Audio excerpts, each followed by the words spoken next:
course. Assalamu alaikum, everyone.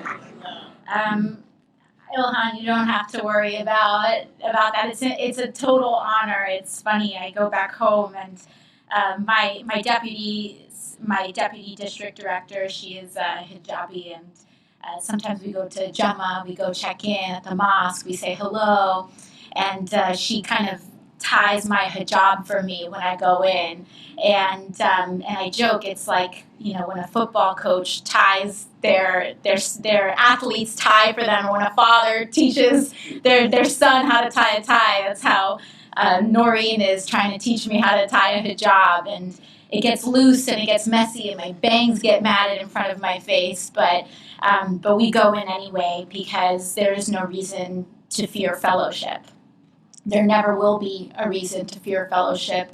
We never have feared fellowship. We never will fear fellowship, because I believe that at our core, and really so much of what we're celebrating is that I know that when Ilhan prays, when I pray, when Rashida prays, when Ayana prays, when Jan Schakowsky prays, I believe that those prayers all go to the same place, up. And I think that fellowship and that strength and that lack of fear of fellowship is exactly what the opposition does fear. That, and any time Rashida or Ilhan speak, they're scared too, myself included. And it is great that they got more than they bargained for, and I think that it's important that we bring that advocacy, because it is not enough just to be.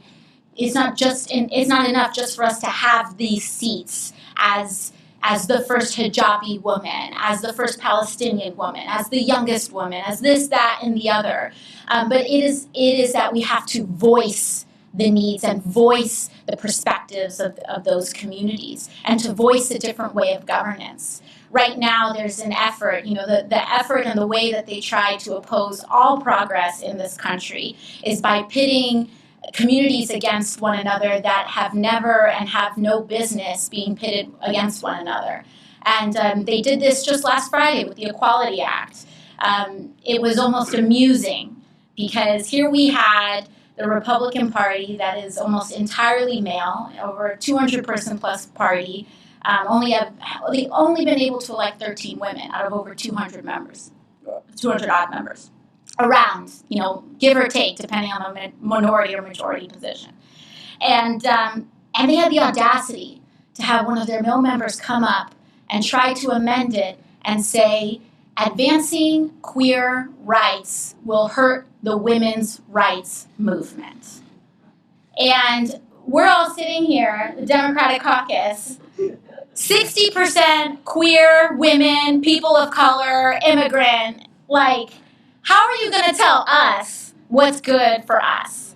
And this is just the template. They try to import that division. Women against our LGBT community, Jew against Muslim, immigrant versus citizen, in order to make sure that none of us get our interests or our rights advanced.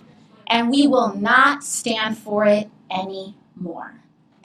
We will not stand for it anymore. Because we know that these divisions are a distraction, and they are rooted in the subjugation of all the communities involved that are being pitted against one another. And I'm so thankful to be invited here today in fellowship. Thank you, Rashida, Andre, Ilhan, for inviting me here today. I'm the last to get between an empty belly, a long day, and Iftar. So, but breaking bread is what makes this whole moment sacred and special. It's the ability to connect with our neighbor and with our brother and with our sister and our cousins.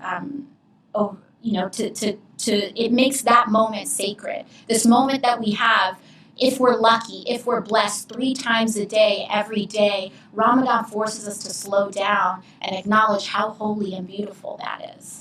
And I'm just thankful to be a part of that. And thank you all again so very much.